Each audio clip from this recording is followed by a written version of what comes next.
Hello guys, welcome back to Gucho Tips. In this video I'm going to talk about how to fix keyboard slow response in Windows 10 and how to fix this up. So let's get started.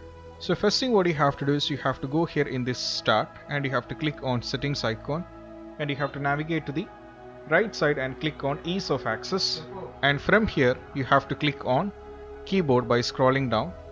And from here, as you can see, that use filter keys is completely turned off. So in some cases, if it is turned on, you have to turn this off. So make sure it is turned off. This is the first step what you have to do. Moving on to the next step is all about you have to go here at the bottom once again and you have to press Windows and R key all together to get into the run box, and you have to give a command which is control keyboard. You have to give for control keyboard and you have to press OK. Now from here, as you can see that the repeat rate is made too fast. In some cases it will be too slow, so you are having this issue. So make sure it is made too fast, and once after that go for OK. Moving on to the next solution is all about you have to go to this, which is you have to open CMD. So to do this you have to go here on the search and you have to type for CMD and you have to go for run as administrator and go for yes.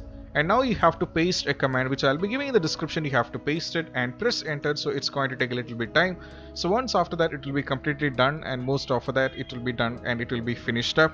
And once after it is also done, what you have to do is, as you can see, that is 4.5 5.4, so you have to wait till it is 100%. So I'm not going to lag it up, so I'm going to show you the next step. So next step is all about you have to go for device manager. So you have to press on here and go for properties and navigate to the left side of your PC and click on device manager.